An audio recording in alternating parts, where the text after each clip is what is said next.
He's also our parliamentarian, and so we'll turn it over right now to Mr. John Tyler. Sure. Good afternoon, everyone. As parliamentarian for the State Board of Education, I thought it would be helpful today to set forth a little bit of a roadmap, since this is the first meeting of the Instructional Material Review Committee. First, let's start with Regulation 43-170. 43-170 allows the State Board to remove subject instructional material entirely, to discontinue the use of subject instructional material for a particular grade or age group, where such use would be inappropriate or unsuitable. It allows the State Board to limit the subject materials availability to a student where the school district has received the consent of the student's parent, or 4, permit the continued use of the subject instructional material for all grade levels or age groups. The regulation thoroughly defines instructional materials. The regulation defines what is age and developmentally appropriate, and as part of that incorporates the South Carolina Code of Laws, section 16-15-305 C1, and prohibits any material that contains descriptions or visual depictions of sexual conduct as defined by that code of the by that section of the South Carolina Code. The regulation authorizes the State Board to establish a committee, this particular committee. The outcome of this committee's work will be to provide a report and recommendation to the full State Board to be considered and either adopted or rejected by the full State Board at its next regularly scheduled meeting. It additionally allows the State Board to take up matters of its own volition and on its own initiative in order to make determinations regarding the educational suitability or the age or developmental appropriateness of specific instructional materials pursuant to the criteria and requirements of the reg. The State Board, as you are probably aware, has adopted a governance titled Procedures for Review of Instructional Material. And that governance allows for public comment during this process today, to include 3 minutes of time for those who wish for the instructional material to be retained, and 3 minutes of time for those who would seek that it not be retained. Again, the outcome of today's hearing will be a report and recommendation taken up at the next full board meeting. And then finally, as another housekeeping matter, the State Board of Education, under Robert's Rules of Orders and its governances, utilizes a consent agenda. And so if the committee today is unanimous on any matter, it would generally be appropriate to place that on the consent agenda of that one particular matter at the next hearing. And of course, any member of the full board may object to any single matter being placed on the consent agenda. That is my introduction today, so I'll turn it back over to you, Dr. Hanley. Okay, thank you very much, Mr. Tyler.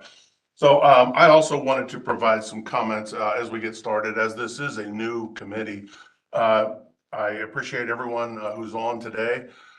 As we come to do our work, there are a lot of questions that came up and comments from the public. I wanted to address just a few things, one of which was I got a lot of emails. As of this morning, I had gotten 92 emails from various people and various different formats. Some of them, many of them were in the format of a form type letter, so there was a lot of duplication amongst those emails. but there were some that were individually written and quite thoughtful and very well written, and I appreciate those comments. And so we probably won't address most of those comments, but then some of them were very, very well written, very well. Some of the stories were impressive. I appreciated one person who shared a lengthy family history, including family history in the Charleston area that goes back to before the Revolution, and that was interesting to read. I appreciated that. Also had someone who sent a message about some of the struggles that their family had gone through and how a particular book had helped them through that. And I appreciated reading that as well. I received one this morning from a student who was advocating for a particular reference, and that was also extremely well written. So I really like that. And I got one, we may have all gotten it, from a very impressive looking individual. We had someone who was a physician, as well as a former Olympic athlete who has won 12 Olympic medals, including 8 gold medals. So it's like that was quite impressive. So thank you all for your comments. I do want to remind the committee of our work here and what we're about and what we're not about.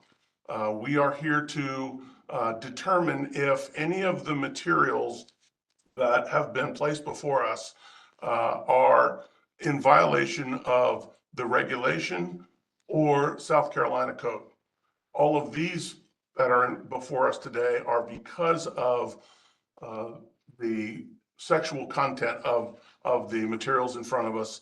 And according to the South Carolina law and according to our regulation, any of this described sexual content is not appropriate for use in South Carolina public schools at any level.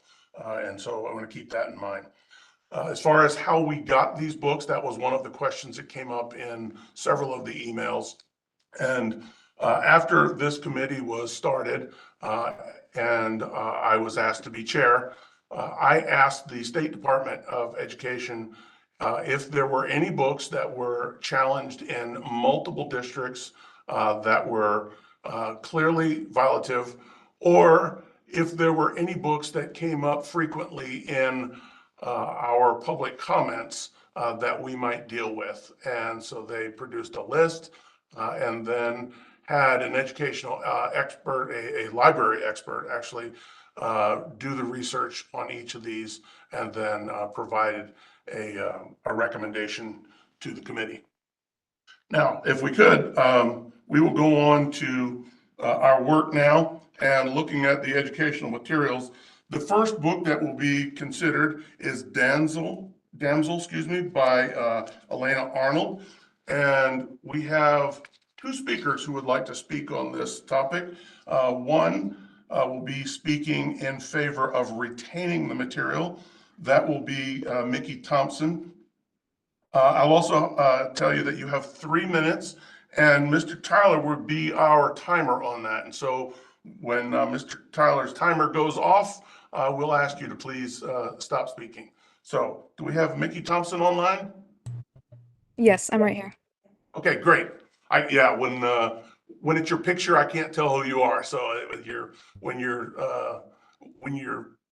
picture is off, then I can see who's there. So thank you. You have 3 minutes. Please go ahead.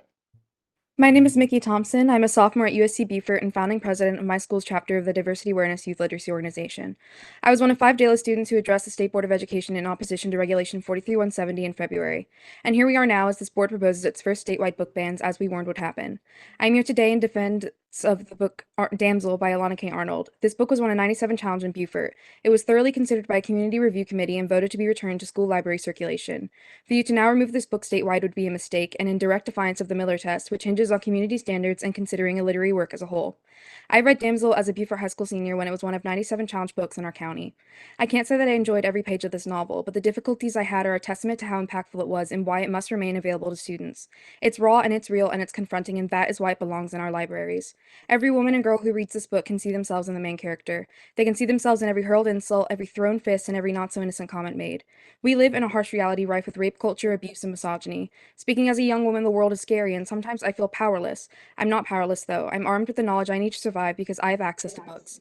I read books like Damsel that teach me that I'm not alone, that I am not helpless, and I doubt I would be here today with the confidence to speak up if I didn't read stories that made me uncomfortable. The argument for this book's removal as provided in the board's supplemental materials is that it is not age and developmentally appropriate in its depictions of sexual conduct as defined by the South Carolina Obscenity Law, Section 1615-305. That code clarifies materials are deemed obscene if the material taken as a whole appeals to the prurient interest in sex. Prurient interest, as defined by that same obscenity law, is an interest in nudity, sex, or excretion reflective of an arousal of lewd and lascivious desires and thoughts. An average person should not find rape arousing. Do you? Because recommending the removal of this novel on that basis would seem to be an admission of that. If we read the code further, we can find that materials considered obscene if the material taken as a whole lacks serious literary, artistic, political, or scientific value. The supplemental material recommending removal uses excerpts from the novel and does not consider the work as a whole, which is not in keeping with this law as written. It's a shame that I need to defend Damsel against statewide removal, but I appreciate the opportunity. And the irony does not go unnoticed. In the novel, the protagonist Amma is repeatedly beaten down, violated, and silenced because that is what her society deems appropriate. But her sorrow and fury does not consume her. It empowers her. She transforms her red-hot anger into decisive action and refuses to back down. I'm angry, I'm scared, but I won't be silent and I won't back down. That's something that Damsel and books like it taught me. I am not powerless and I am not alone. That is a message that every girl, every person needs to have ingrained into their very soul. Why deprive your students of that message? Support your students and their right to read. Leave Damsel in high school libraries where it belongs, and censorship does not. Thank you. Thank you very much. All right, now, speaking in opposition of retaining this material, we have India Springs. I saw someone by that name up there earlier. India Springs. Okay. And same rules, you will also have 3 minutes, and when Mr. Tyler's timer goes off, we ask you to go ahead and stop. So go ahead. Okay. Good afternoon. My name is India Springs, and thank you for this opportunity to speak before the Instructional Materials Review Committee. Today, I come to you to discuss a matter of importance concerning the literary choices we present to our students. Specifically, I want to address the book Damsel by Elena Arnold and why it should not be included in our schools' libraries. At first glance, Damsel may seem like an adventurous tale of the hero who rescues the girl from a dragon, but upon deeper examination, it reveals content that could be detrimental to our students' emotional and mental well-being, especially young girls, as all the relationships portrayed in this story have an element of abuse and violence. I urge you to consider the deeper implications this book has on the formative minds of our children. The storyline involves graphic depictions of violence and the emotional toll that it takes on its characters. For students, many of whom may already be navigating their own challenges and traumas, this portrayal can be triggering. Literature should be a source of inspiration, not a reminder of pain and suffering. Damsel engages with themes that perpetuate harmful stereotypes about romantic relationships. It presents women in a light that may reinforce the idea of women as objects to be sacrificed. For example, in this story, there is a graphic description of a character who is attacked by her rescuer. The young woman is stabbed with a sword, then raped in the resulting wound. In an educational environment that aims to foster respect among all relationships, we risk reinforcing the idea that healthy relationships are inherently fraught with danger and violence. This is not only misleading, but potentially damaging to young girls' minds who don't possess the tools to process such intense themes. The protagonist in Damsel often finds themselves in situations where their worth is stripped away, and they are portrayed primarily as victims. In contrast, we should be providing literature that showcases strong, multifaceted characters who demonstrate resilience, bravery, and empowerment. Young readers need role models who inspire them to take charge of their destinies rather than passive participants in their stories. Reading is a formative experience for students. We must be mindful of the content that we introduce to students. They should be encouraged to engage with literature that enriches their understanding of themselves and their relationships with others. Let us choose wisely for our students. For these reasons, I urge you to reconsider the inclusion of Damsel by Elena Arnold in our school libraries. Thank you. All right, I want to thank you both. You both did a great job of getting finished right before the timer went off, so that was awesome. All right, now we'll have a presentation from the State Department of Education concerning this book. 1 second, Robert's having some issues. Oh, I'm working on that now. technical issues. I have never used WebEx that I did not have some technical issues. Why I'm very fortunate that I'm not the one driving right now.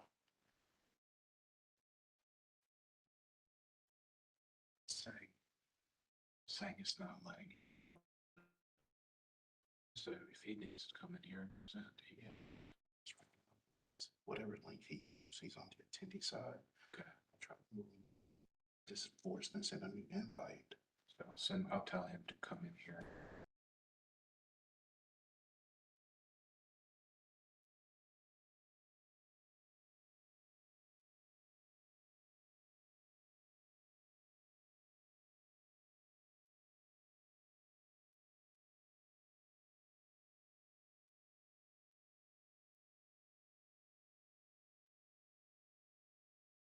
I believe it is now working. Oh, hey, wait a minute. We got you. All right, forget what I was just about to tell you. All right, give me my apologies. Let's see. There we are. We're good to go. My apologies to both the committee members and those on the call for taking an extra second. By a quick way of introduction, my name is Robert Cathcart. It's good to be with you all today. I'm here as a policy legal advisor at the department. I work as an attorney. So Dr. Hanley and members of the board, I want to thank you for taking the time today to review these materials. I just want to go through briefly kind of what our process at the agency looked like, and then provide a little bit more explanation there as to how we arrived at the decisions we arrived and the staff recommendations. I believe everyone has access to those on our website. Those have been up for about a week. So this is the inaugural presentation on materials for this committee. And then I will also start on this. So I want to just kind of walk through that process. And then secondly, talk about the specific material before the committee today, which is Damsel. Last month, the State Board of Education passed a rule of governance that established this committee, the Instructional Materials Review Committee, and the process this committee uses to complete its work and to provide these reviews. After the committee was established, the chairman of this committee requested that staff help identify materials that were either raised to the board's attention during public comment or materials that were frequently challenged at the district level prior to the implementation of this regulation. In an effort to remove the burden from local districts, we found 11 materials that fit this criteria. Those are the materials that are before you today. Upon the chairman's approval, these 11 materials were then reviewed by the department staff. Although the regulation only requires a plain reading and application of the definitions to the materials, each material was nevertheless reviewed by a highly credentialed academic librarian and a staff attorney. Those reviews, once finalized, were loaded onto the agency's website and, like I said, publicly available to both the committee members and any other interested parties who wish to testify. Each of the materials is currently available in South Carolina public schools, at least in a public high school library, potentially also in some cases in public middle schools as well. Those are noted on the review forms. And as a reminder, if a material is found to be age and development inappropriate due to descriptions or visual depictions of sexual conduct, then that material must not be made available to students by the South Carolina public school system.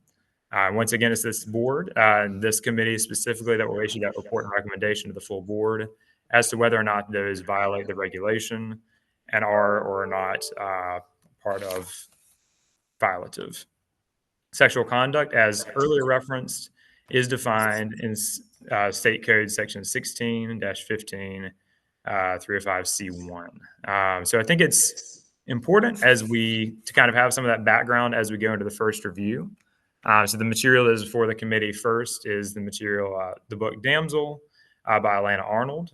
So if you'll see in your packets, there's a brief summary, and I'll just kind of briefly read through that. But basically, the summary was, Alma wakes in the arms of Prince Emery after having been captured by a dragon. She has a kind of amnesia of how she ended up here, She follows the prince, and then the story unfolds. This material is available to students in South Carolina high school libraries. The violative excerpts, the expert staff finds violative are included here in the packet. I won't indulge the committee's time too much to read them all out loud, but these are kind of upon which staff recommends you base your decision. And staff's recommendation is pretty clear. It's to remove these excerpts included age and developmentally appropriate, use descriptions of sexual conduct as once again defined in longstanding South Carolina Code, sections 16, 15, 305, C1, A, D, and E. And if I might just add a little bit of commentary in there as well. I know there was a previous speaker who had kind of referenced South Carolina law and kind of the larger piece of South Carolina law as it relates to sexual conduct. What's important though here is the part that was incorporated was just this definitions list. And so the board makes a decision based on whether or not there are any instances of visual depictions or descriptions of sexual conduct, which there seem to be in this case. With that, if I have any questions, I'm more than willing to answer any questions the board may have. Anyone from the committee have a question for Mr. Cathcart? Mr. Chair, Yes, ma'am. Rita Allison. Robert, would you walk us through the process of regulations of which this is? I think it's very vital for people to understand that regulations begin in the House and the Senate, and they move through. And correct me if I'm wrong, but if no action is taken after 120 days, they actually become code of law. Yes, ma'am. So I'll kind of clarify. Let me just kind of walk through the process. I think most of the committee members were here, but let's just kind of talk through how a regulation becomes a regulation. So the South Carolina Administrative Procedures Act was created. It gives this board the authority and other similar agencies and boards the authority to promulgate a regulation. So this regulation went through not one, but two readings of the board, went through a public comment period. After this board passed it at the second hearing, it then goes to the General Assembly. It sits in the General Assembly for 120 days. The General Assembly has kind of three options. The first is to let it sit for 120 days. The second is to take it up affirmatively, and it becomes force and effective law as soon as what they call a joint resolution is passed by both the House and the Senate. Or the General Assembly can either pause it, or the General Assembly can then also vote in a joint resolution to deny basically the regulation. If that happens, then the regulation would die. In this case, it sat before the General Assembly for 120 days, and then has the force and effective law as of its effective date, which is August the 1st, 2024. Thank you, Robert. I think it's important for all of us to understand that process. Thank you very much. For sure. Any other questions? All right. Now, do we have a motion to accept or to any other motion from any members of the committee? Mr. Chairman, according to South Carolina Code of Law in the section 1615-305, I move in opposition of this. In opposition of the material or in opposition of the staff recommendation? Opposition of the material. So to be clear, you are moving that we accept the staff recommendation. Absolutely, yes. Okay, Allison. I want to be clear. And do we have a second? Joyce Kreminger, second. Second, okay. Any other discussion? All right, I tend to agree. This was, I know that there has been a lot of discussion about this, but this was clearly violative of the regulation and the definitions under law. All right, so all in favor? Aye. Aye. Any opposed? Okay, hearing none. Is there any opposition to placing this on the consent agenda? Hearing none. So be it. All right, the second material that we have to review today is Ugly Love. Let's see, who is that? That is by Colleen Hoover. And today we have, and I hope I pronounced this correctly, Catherine Fraley, is it? Speaking in favor of retaining the material. Catherine, I know I saw your name earlier. Oh, there you are. Okay, so again, Mr. Tyler will be timing, and you have 3 minutes. Go ahead, please. Thank you. Yes, good afternoon. My name is Catherine Freely, and I am a parent of 2 high school students, and I'm a certified school librarian. And I'm here to discuss Ugly Love by Colleen Hoover. And first, I'd like to ask you if any of y'all have actually read the books that we're discussing today.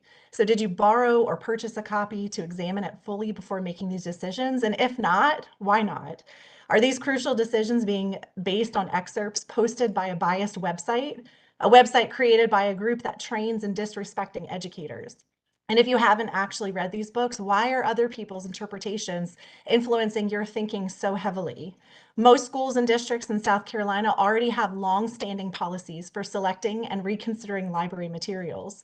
In the schools I've worked in, we evaluate books on criteria such as alignment with curricula and state standards, support for student intellectual or individual curiosity, responsiveness to school community needs, social and emotional development, and physical library space. To purchase new books, we research reviews from reputable journals requiring at least 2 reviews, and we also consider library management systems and publishers' age recommendations. We also rely on our training out of our knowledge of our students and families for final decisions. Occasionally, a book may raise concerns, and that's where reconsideration policies come into play. This policy's first step is for a teacher, student, or parent to contact the librarian with their concern. And in most cases, the issue is resolved here. The librarian can limit access for that student without impacting any others. Sometimes a parent requests a limit for all students, prompting a review committee. For decades, this process has worked and addressed book challenges effectively, giving parents control over their child's access while respecting others' rights. Before sites like BookLooks, parents respected librarians as curators while retaining control over their own child's borrowing. Since groups like Moms for Liberty and BookLooks formed, this relationship has been under attack by those fearing others different from them. So returning to my question, did you read Ugly Love? So I did, and I agree, it may not be suitable for readers under 17. In fact, Ms. Hoover's website recommends 17 plus for this title. So is there any attempt to discuss this with the school librarian? If not, why are we here spending time on an issue that could be resolved locally? Why is the state stepping into matters for schools or districts? Regulation 43-170 is a case of government overreach, which is ironic given that one of the favorite slogans from the groups advocating for this regulation is "I don't co-parent with the government." Please consider amending Regulation 43-170. A unified process, timeline, and consistent challenge forums across schools and districts would be beneficial, but holding hearings on issues manageable at the local level helps no one and only fuels rhetoric against our education professionals. Thank you. Hey, thank you for your comments. We do not have anyone who is opposing retaining the materials. So we'll have a presentation now by staff. Mr. Cathcart. Good afternoon, Mr. Chairman, many members of the committee. Do not worry, I will not go through the entire speech I had last time, but just kind of briefly did want to address just 1 or 2 points about the process of review. So the agency verified that these passages were in an actual physical book.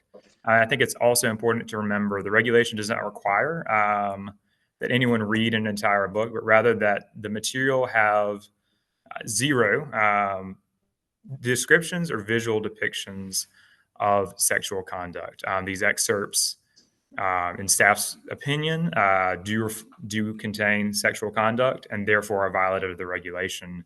And so that's the standard that this committee has to apply.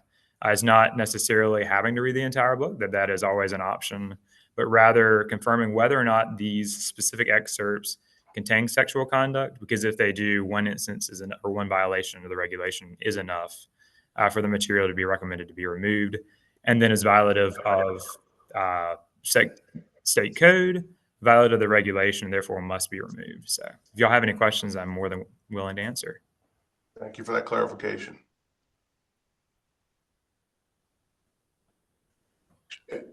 Any questions for Mr. Cathcart before we get the presentation on this particular book? All right, hearing none. Mr. Cathcart, would you please present Ugly Love? Absolutely. So the material before the committee at this point is Ugly Love by Colleen Hoover. So there's a brief summary in your packet. I don't want to sit here and read y'all summaries all day long, but I will say we've confirmed once again is available to students in South Carolina high school libraries. Based on the excerpts, the staff's recommendation once again is to remove this material. The excerpts included are not age and development appropriate due to descriptions of sexual conduct as outlined in South Carolina Code Section 16-15-305 C1A. Once again, if it violates this part of state law, it is eligible to be removed. If y'all have any questions, please let me know. Any questions for Mr. Cathcart? All right. And do we have a motion concerning the recommendation of staff? I move that we accept the staff recommendation for Ugly Love. Thank you. Do we have a second?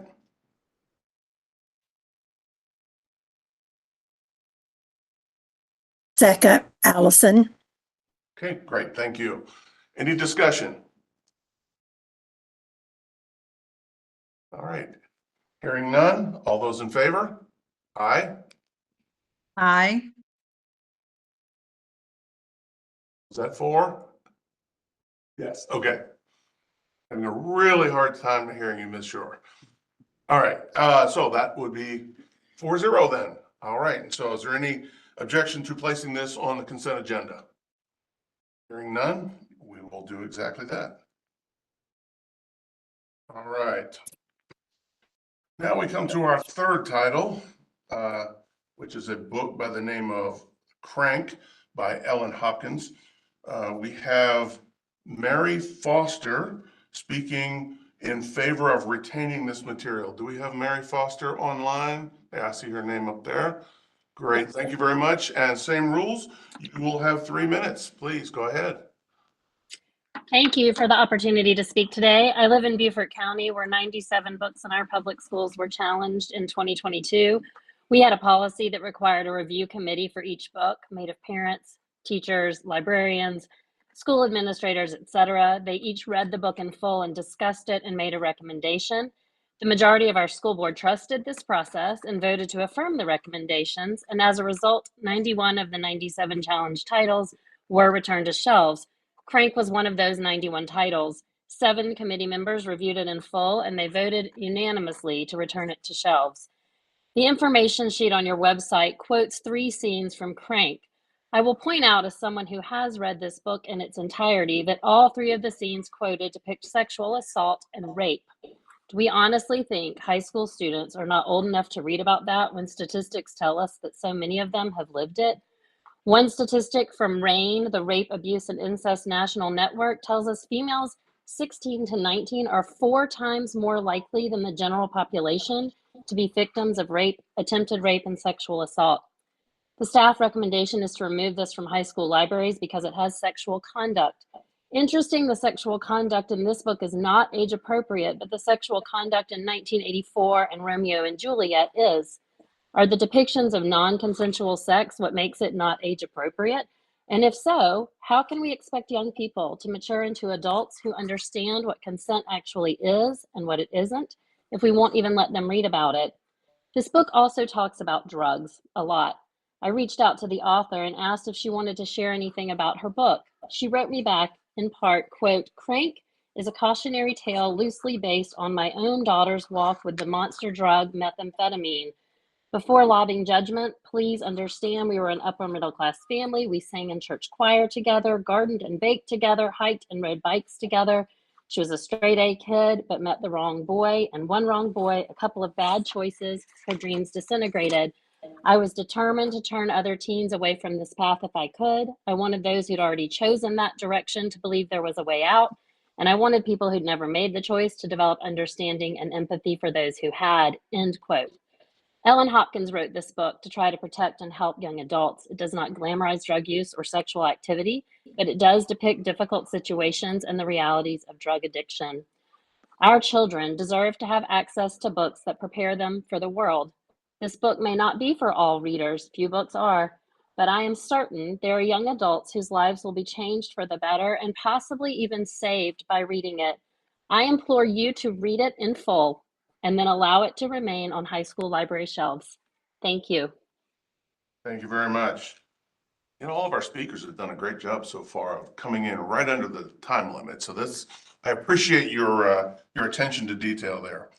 We do not have anyone speaking in opposition to retaining the material. Oops. And so we'll take our presentation from staff now, please. Go ahead, Robert. Good afternoon, Dr. Hanley, members of the board, once again. To just kind of briefly walk through this material, once again named Crank by Ellen Hopkins. You'll find a summary there. This book is once again available to students in South Carolina high school libraries. And staff recommendation is to remove, once again, this board passed Regulation 43-170 for a reason. That was to deal with materials that are sexually explicit and deal with sexual conduct. That definition was introduced. And so as the board is considering this material, the board ought to apply its standard that it passed most recently in this regulation, that descriptions or visual depictions of sexual conduct as outlined in South Carolina Code, if there are those in the material or in any passages, then the material must be removed from all South Carolina schools. At that point, I stand open for any questions. Hearing none. Well, I'll tell you, I'll make a brief comment if I could. In the emails that we received, there was one emailer who discussed drug use in their own family and how this book actually helped the emailer deal with that situation. So very much like Ms. Foster was talking about.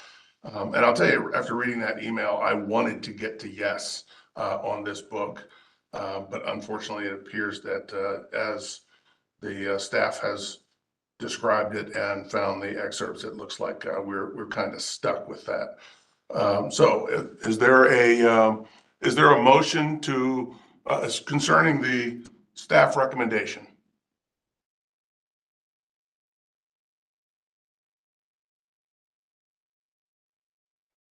Motion to accept or reject staff recommendation.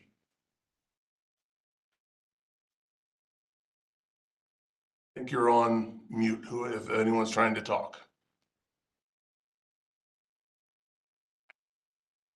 All right, well, then let me confirm. Is there no motion?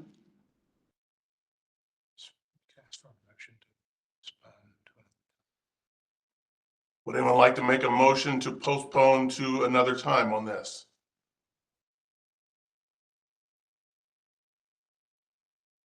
We're not hearing. Oh, there we go. Mr. Chair, Yes. I move that we postpone the decision on this novel until another time. Okay, is there a second for that? Amy Shore, second. Okay, any discussion? All right, and all in favor? Aye. That's 2. All right, any against? Aye. All right, and so we only heard 2 votes for. Still 3. You heard 3? Yes. Okay, I'm watching Lipstick. gotcha. Okay. So we're apparently having technical difficulty because I'm not hearing everybody talking. So, all right. Mr. Chair, is it better if we raise our hand so that Might you can work see better. us? Yes. Okay, we'll do that. Better. Yes. Mr. Chair, are there only 3 members on? There are, well, counting myself, there are 4. So 3, myself plus 2 others, is a quorum. So Okay, but are we missing a member of this committee? Are missing a member, correct? Okay, Okay. thank you. All right. So then that postponing will pass as a 3-to-1 vote.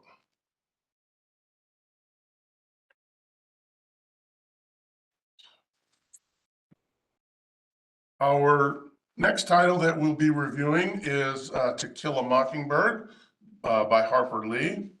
We have two people who wish to speak on that. So each of you will have 1.5 minutes. So Mr. Timekeeper, if you will change your time to 1:30 seconds. First, we have Emily Mayer. Emily? I Yes, am you here have to support. 1.5 minutes. Please go ahead. Thank you. I am here to support the staff recommendation to retain To Kill a Mockingbird, just as I believe that every book on this list should be retained under the First Amendment and students' freedom to receive information. However, when you look at your regulations, To Kill a Mockingbird does clearly violate them, despite the recommendation that none of these excerpts apply.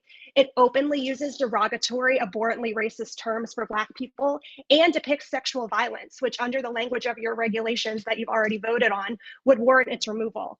However, it's recommended that the book remains on its shelves, which I absolutely support. My frustration is that there is no way to adequately and objectively apply these regulations to each title, and you're seeing that on full display right now in the conversation around these 11 books. We are so proud of our book review process in Beaufort County. It was transparent. It allowed the public to believe that it was a good faith effort. And I implore this committee to not only review your regulations, but the review processes by having conversations with staff here in Beaufort County to find ways to make this process more transparent with the people of South Carolina. Thank you for your consideration. All right, thank you. And then we also have Sean Carey. Sean Carey? Don't see Sean Carey. Is Sean online? Let's see. Travis, are you able to confirm if Sean Carey is online or not? That's E-A-N Carey, C-A-R-Y.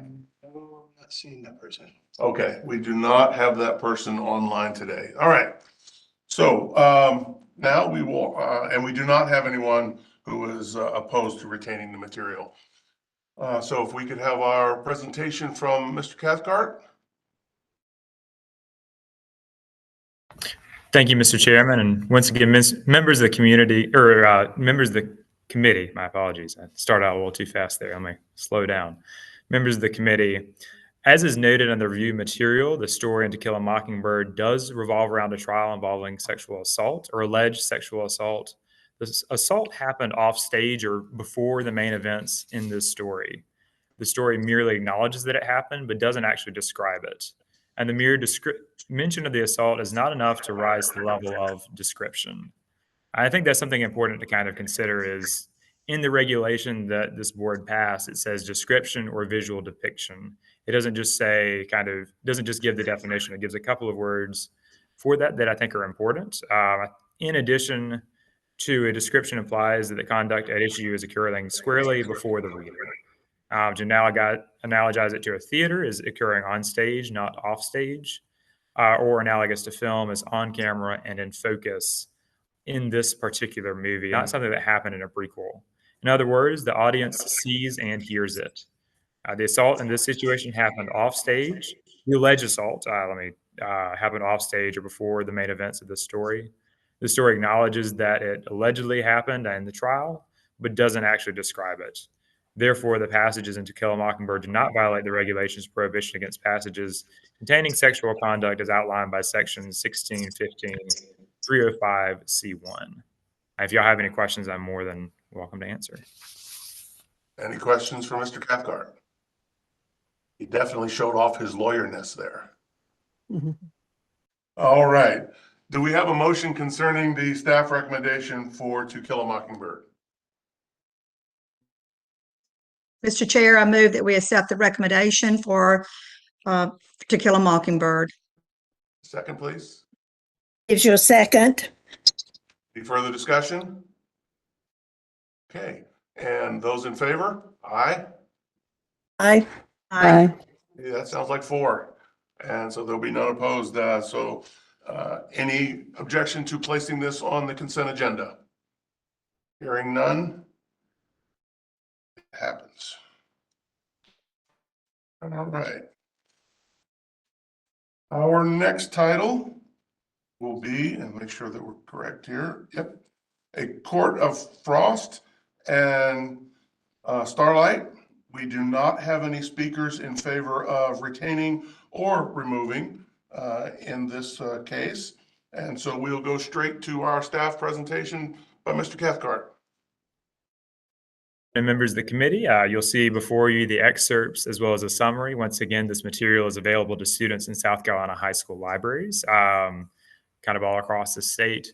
I do think it's important to kind of look at the staff recommendation here. Once again, the excerpts that are included are not age and developmentally appropriate due to descriptions of sexual conduct as outlined in SC Code Section 16-15-305C1A and D. If y'all have any questions, I'm more than happy to answer.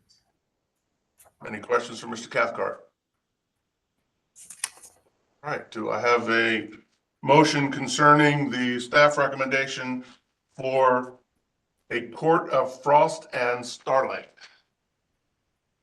Amy Shore, Mr. Chairman, I move that we support the recommendation for removal of this book, A Court of Frost and Starlight. Great, thank you. And do I have a second? Allison seconds. Any further discussion? Those in favor, say aye, please. Aye. Yep. Aye. Any opposed? Okay. Yeah, we had three. We have four. All right. And so it passes. Any objection to placing on the consent agenda? And so it is. Our next title by the same author, A Court of Mist and Fury, excuse me. And we have Laura Haverkamp as our speaker in favor of retaining the material. Dr. Haverkamp? Oh, thank you for having me today. Thank you. You have 3 minutes. Please go ahead. All right. First of all, I want to mention CDC data that says 43% of young adults between the ages of 15 and 18 are sexually active. And so talking about age appropriateness might suggest that learning about sexuality or reading about sexuality is not untoward for this age group.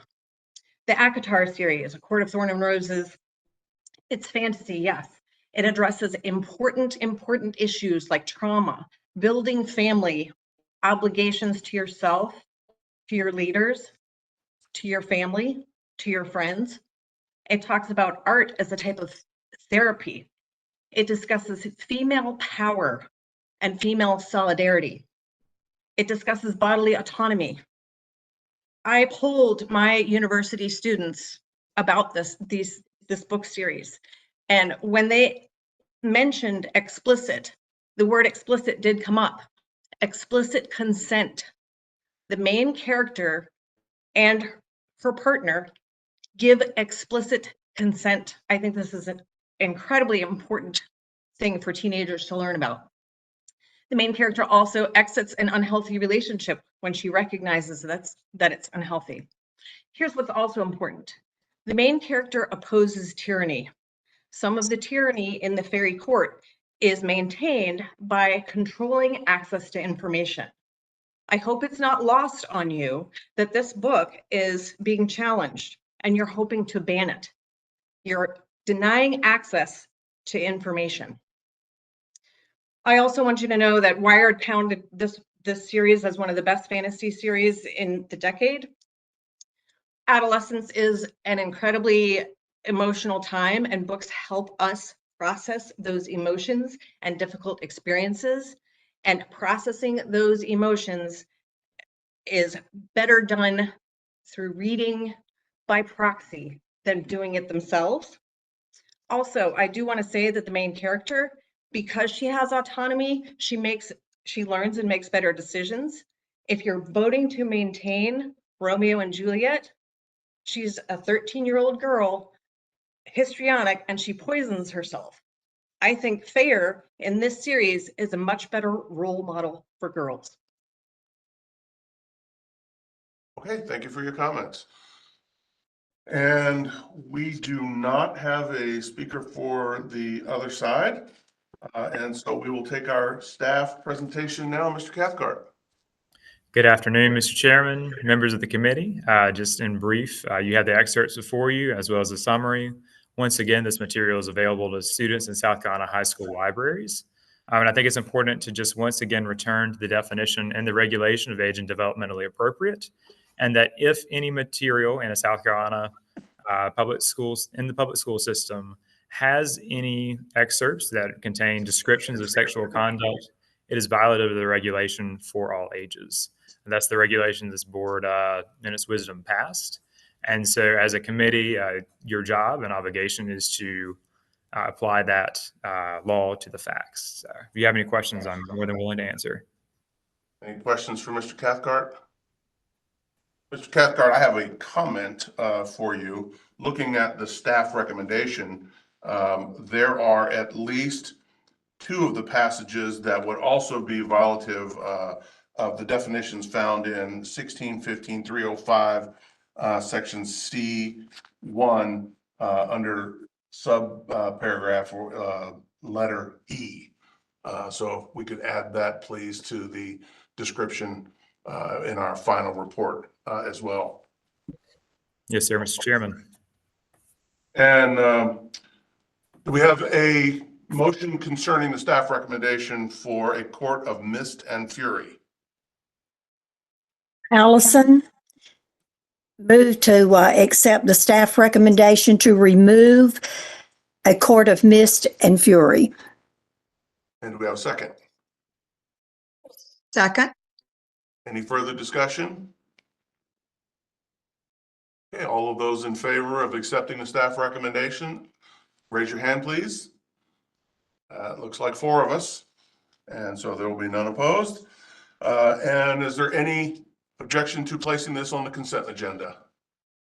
And so it is. All right, our next title that we will deal with is A Court of Thorns and Roses. And speaking in favor of retaining this material, we have Susan Ward. Miss Susan Ward was not able to sign into the WebEx. She wasn't able to get on. She did just send me her comments, if I may read them. I don't think there's, yeah, we can allow that. So, okay, please, you have 3 minutes since she was the only person to sign up for that one. So go ahead. Thank you. I appreciate that. So I'll be speaking as Miss Ward. Thank you for allowing me to speak. My name is Susan Ward, and I'm a parent from Greenville County. I had 2 children go through GCSD schools, one at JL Mann and one at Wade Hampton High School and the Fine Arts Center. After hearing about today's book challenge meeting, I spent several hours this week reading A Court of Thorns and Roses in preparation to speak with you about it. First in a series, A Court of Thorns and Roses is a literal fairy tale. The story takes place in a fairy kingdom, and the protagonist is a human young woman, Fair, age 19. I understand from the supplemental material provided in preparation for this challenge that today's hearing judges the age appropriateness of this book by its inclusion of sexual conduct. I would like to push back on the validity of using that one fact to exclude this book from high school libraries. Sex comprises a fraction of 1% of this 400+ page magical fantasy novel. If we consider absolutely nothing other than whether a book contains sexual content, we lose a wide world of valuable stories and viewpoints. Fair is a bold female character who, in the course of 46 chapters, must use her physical strength and her intellect to save herself, her family, and the people of the fairy kingdom. Time and again, she must confront her fears and risk everything in a number of deadly situations, including facing and atoning for mistakes she has made. Her story shows that one person who bravely does the right thing can build bridges and create community where division has reigned. That's an excellent lesson for all of us. We can trust our highly educated librarians to curate collections in which every student can find something to read that speaks to their interest and opens their imaginations to new worlds. And we can trust parents to help their students make decisions about what is appropriate for their own reading enjoyment. It seems like common sense that no parent should have the right to make those decisions unilaterally for other people's children. Let's not lose sight of that as this book challenge process continues after today. Thank you on behalf of Susan Ward. All right, thank you, Ms. Fraley. And yes, thank you to Ms. Ward for sending those in as well. We do not have a speaker for the other side. And so now we will take our staff presentation on this. Mr. Cathcart, go. Mr. Chairman, members of the committee, similarly to many of the materials previously discussed, you'll find the staff recommendation in front of you with excerpts that are, in staff's opinion, clearly violative of the regulation that contains sexual conduct. Once again, as a reminder, under Regulation 43-170, if any material contains excerpts that include descriptions or visual depictions of sexual conduct, that material is violative of the age and developmentally appropriate definition of the regulation, and therefore is not appropriate for South Carolina students. So once again, staff recommendation is that this material be removed from all South Carolina public school libraries, collections, and not be made available to South Carolina public school students. Any questions for Mr. Cathcart? All right, hearing none. Do we have a motion concerning the staff recommendation for a court of thorns and roses? Mr. Chair, I move that we accept the staff recommendation for a court of thorns and roses. Joyce Criminger. And do we have a second? Second. Tammy Shore. That was Ms. Shore. Shore. Yep. Any further discussion? And all of those in favor, raise your hands, please. Okay, that's 4. And any objection to placing on the consent agenda? All right, hearing none, it is done. And now we have a port of Wings and Ruin, also by the same author. And we have Dr. Haverkamp back again. And is she there? Uh-oh. I still see her up there. There she's turned on. Okay. And you are the only speaker on this title, so you will have 3 minutes. Go ahead, please. About the sort of general themes of this series of books by Sarah J. Maas. I do want to re-emphasize that the main character opposes tyranny and the control that the court has over information. Access to information is oppositional to tyranny. Also, I want to mention that any reasonable adult who is a professional should be allowed to do their job. I think someone on this committee is a doctor, a medical doctor. And I think you would resent if I came into your office and told you how to practice. I'm not trained as a medical doctor. I'm a different kind of doctor. And so we do not need the legislature to take over the duty of highly trained librarians in the state. They are required to have a master's degree in library and information science. Also, some librarians are being called pedophiles. Any reasonable adult would be offended at being called this because they have a book that might have sexual content in it. I did a search of the Discus newspaper databases for child sex abuse and librarian in a 10-year span. There was 1 article. I did a search of child sex abuse and church. There were over 1,000 newspaper articles. I did a search of child sex abuse in the Baptist church. There were only 22. That's better. I did a search of child sex abuse and doctors. There were 249 articles. We are looking at school librarians who are not pedophiles. They're just trying to offer a range of information to students. I feel like this review committee is searching for problems where there are none. You are jousting against windmills, and there are real dragons out there to kill. There's a librarian shortage, a teacher shortage.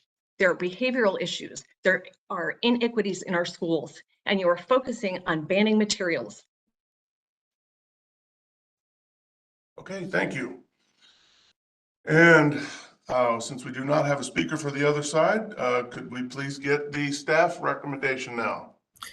Good afternoon, Dr. Hanley, members of the committee. Just in brief, you have the excerpts before you. Staff believes that this material should be removed from all South Carolina school libraries, collections, and anywhere else in the public school system that it might be available to students because it contains sexual conduct as defined in South Carolina Code section 16-15-305C1. If y'all have any questions, I'm here to answer them. Any questions for Mr. Cathcart? I do have one, and I asked you this earlier today, and you said that you would look into this, but do we know if the order of the books, the order that they were published, is the same order that we are reviewing these books from this one author? Yes, sir. I don't have that information currently, but I can definitely give you I can definitely send that to you in an email after the meeting. I believe it's, and I'm getting confirmation here, it's not in the same order. Okay, great, thank you. Yeah, my concern there was that if it is in the same order, that the number of instances of violations goes up with each one. And I wondered if it might be prudent for us to recommend that any of this future material from this author would be get some close scrutiny. I do know that she's got, I believe it was 23 titles total, and we've only got 4 in front of us now. So I don't know if that's because others were just not challenged, or if this is just this one series of hers has violative material. So that is something that again, may be worth our while considering that. All right. So do I have a motion concerning staff recommendation on this book, which is A Port of Wings and Ruin? Mr. Chairman, Tammy Shore, I move that we accept the staff recommendation for removal of A Court of Wings and Ruin. Do I have a second? Second. Any further discussion? Okay, hearing none. All of those in favor, please raise your hand. All right, that's 4. And any objection to placing this on the consent agenda? Hearing none, it will happen. All right. And now we will go to 1984 by George Orwell. And we have, speaking in favor of retaining this material, Sean Carey. Do we see Sean Carey? Okay. And speaking, since we don't have that person, speaking in opposition of retaining would be Mr. Newsom. And I know we've seen you. There you are. You, sir, have 3 minutes. Please go ahead. Okay, thanks. Good afternoon.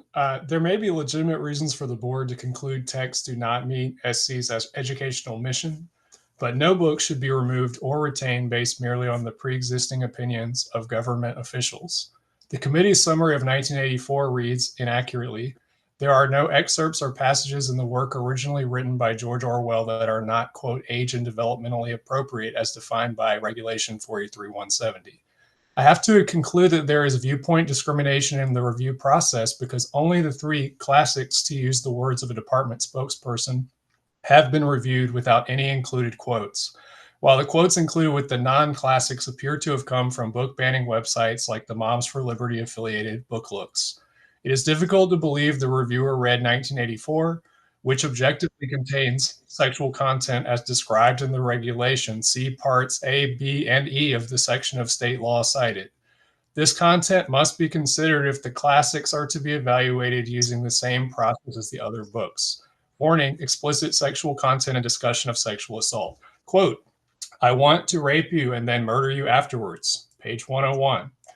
Quote, she had torn her clothes off, and when she flung them aside, it was by the same magnificent gesture by which a whole civilization seemed to be annihilated. Her body gleamed white in the sun. He pressed her down upon the grass among the fallen bluebells. This time there was no difficulty. Presently, the rising and falling of their breasts slowed to normal speed. Their embrace had been a battle, the climax of victory. It was a blow struck against the party. It was a political act. That's pages 104 through 105. Quote, he could feel her breasts, ripe yet firm, through her overalls, page 113. There's more, but we only have 3 minutes for one of the most important books in Western literature. Should a book be reduced to a few out-of-context sentences? Of course not. If we consider the artistic and literary merit of 1984, of course it should not be removed. These scenes are central to the book's message about how repressive governments censor ideas and restrict sexuality as a means of control. But if the committee selectively applies that standard to books it likes while reducing those it doesn't to quotes from book looks, it is engaging in the kind of viewpoint discrimination the regulation forbids and imperiling students' constitutional rights to receive information. Members of this committee and anyone watching, please push for changes to the regulation and procedures documents to require the consideration of artistic and literary merit for all challenged works, which our state law does require. In the meantime, if the committee retains 1984 while rejecting other books merely because they contain, quote, sexual content, it is in violation of the regulation and in conflict with the October 8th department memo. The solution is to change the regulation, not to pretend it says something it doesn't. Thank you. Thank you.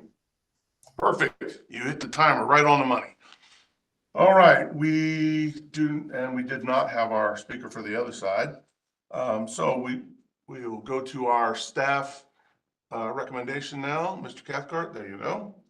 Good afternoon, Mr. Chairman, members of the committee. Before I kind of go into this material specifically, I do understand there are passages in this material some may allege are descriptions of sexual conduct as defined by this regulation. However, these passages do not rise to the level of... Can y'all hear me okay? Yes. Oh, sorry. My apologies. However, those passages do not rise to the level of explanatory detail necessary to violate the regulation's clear prohibition against descriptions of sexual conduct as defined in section 16-15-305C1. As previously discussed, explanatory detail requires a passage to set the scene and provide enough information that someone who doesn't understand the terms used would walk away with an understanding of what occurred in that passage. Any lines that one might allege to be violative or short and lack explanatory detail. That level of detail is not present in this material, and as a result, this material does not violate the definition of age and developmentally appropriate and should be retained in South Carolina high schools. I stand open to answer any and all questions from the members of the board. Any questions for Mr. Cathcart? All right, and so just to be clear, because as Mr. Newsom was reading, I was looking at the statute to make sure that we were not in violation. And I did not find an area where we were clearly, with this book, clearly in violation. Is that your understanding, Mr. Cathcart? I want to make sure I'm clear on that. Yes, Mr. Chairman, it is. Staff has reviewed the entire novel and all passages in the novel. Right. Okay, great. Thank you. All right. Do we have a motion concerning staff recommendation for 1984? Chairman, I move that we accept the staff recommendation to retain 1984 by George Orwell. Representative Allison. And do we have a second? Second. Any further discussion? Okay, hearing none. And all of those in favor of the motion, raise your hand, please. And that's all four of us. And any objection to placing this on the consent agenda? Hearing none, it is done.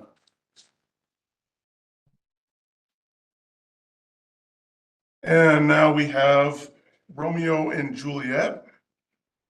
And Romeo and Juliet by William Shakespeare, of course. And we have two speakers. Is Mr. Sean Carey on yet? No? So given that we do not have a second speaker, we have Sherry East. And Sherry East, since you're going to be the sole speaker, we will be able to give you a full 3 minutes. Sherry East, are you still on? I see your name up there. Travis, are we able to do anything to help Sherry East? If I can manually unmute. Should be on. Ask her. You guys have me muted, I think. No, Hey, actually, okay, there you are. Great. Thank you. So you have 3 minutes now. And so please go ahead. Hi, everyone. Thank you so much for allowing me to speak this afternoon with you. My name is Sherry Easton. I'm a high school science teacher from the Rock Hill area, but I'm currently serving as the South Carolina Education Association president.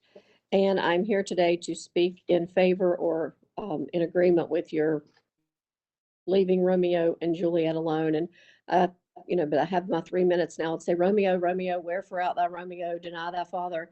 Did we not all learn to memorize that? And 40 years later, I still memorize that from my lovely English teacher in high school, even though science is my thing.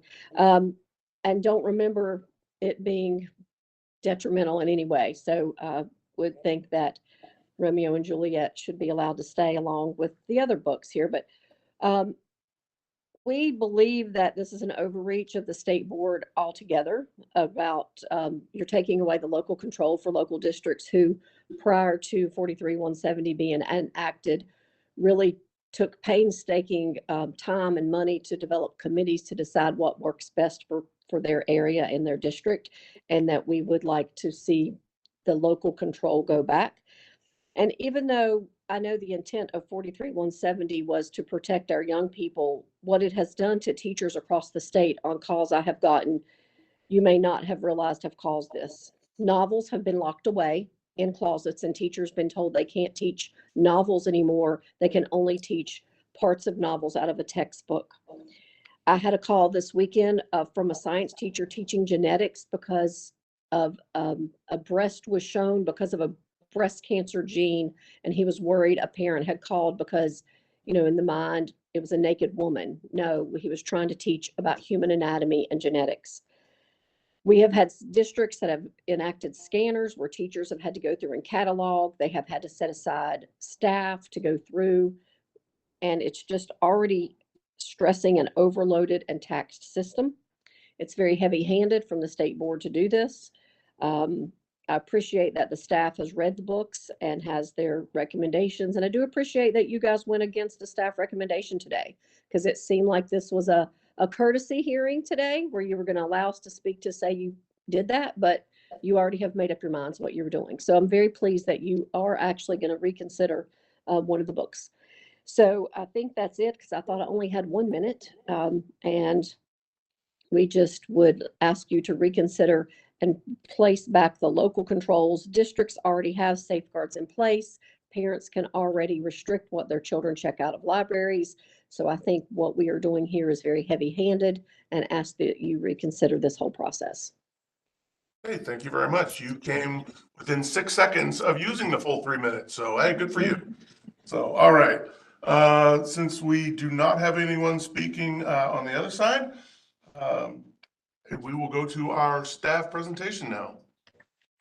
Hey, Mr. Chairman and members of the committee, I once again want to speak this time on Romeo and Juliet, just briefly, by William Shakespeare. So staff reviewed the work originally written by William Shakespeare. And I think it's important to note in this material as well as others, just because the committee approves this specific format or the work originally written doesn't necessarily mean it applies to other formats like a graphic novel or a movie or anything of that sort. I think those should be the staff recommendation at least is not tied into every version of Romeo and Juliet, but rather the original work kind of is written. And so in our review, we found nothing that was age and developmentally inappropriate, nothing that contained sexual conduct as defined by the longstanding South Carolina Code. I think it's also important to remember that there is a romantic relationship. There's no commentary or passages that rise to the level of explanatory detail that would be required to be a description or a visual depiction of sexual conduct. So if y'all have any questions, I'm more than willing to answer anything y'all have. Any questions for Mr. Cathcart? All right. Hearing none, do we have a motion concerning the staff recommendation for Romeo and Juliet? Criminger, I move that we accept the staff recommendation for Romeo and Juliet. And we have a second. Second, Jamie Shore. Okay. Any further discussion? Right, hearing none. All the ayes, please raise your hands. Any opposed? Okay. Any opposition to placing this on the consent agenda? Okay. Hearing none, it shall be there. And now we get to our last work, a book by the name of Normal People from Sally Rooney.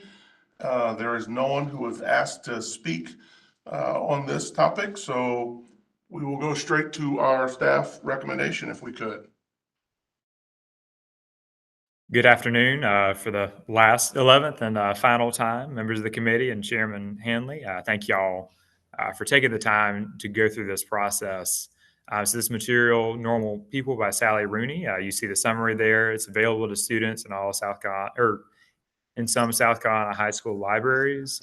Once again, staff recommendation is clear here: remove. It contains descriptions of sexual conduct as defined in South Carolina Code, section 16-15-305C1. If y'all have any questions, more than willing to answer those at this time. Any questions for Mr. Cathcart? Hearing none, do we have a motion concerning the staff recommendation for Normal People?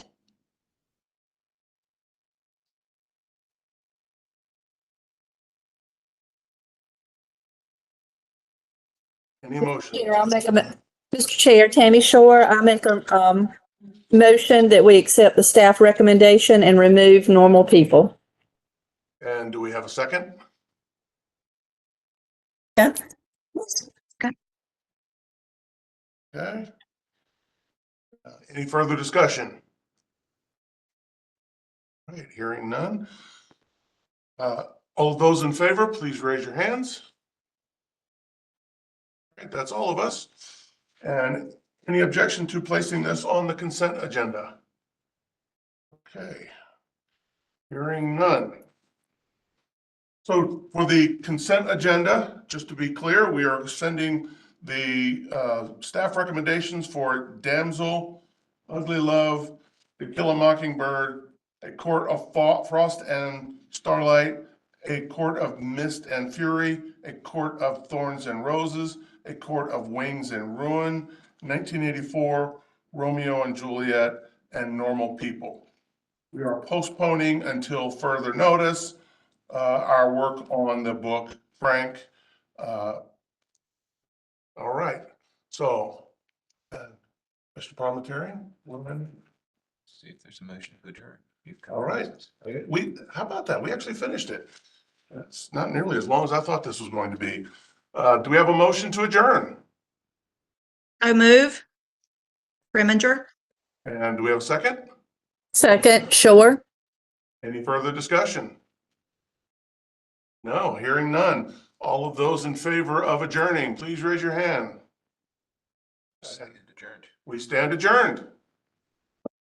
Thank you all very much. Perhaps let us know when Mike is killed.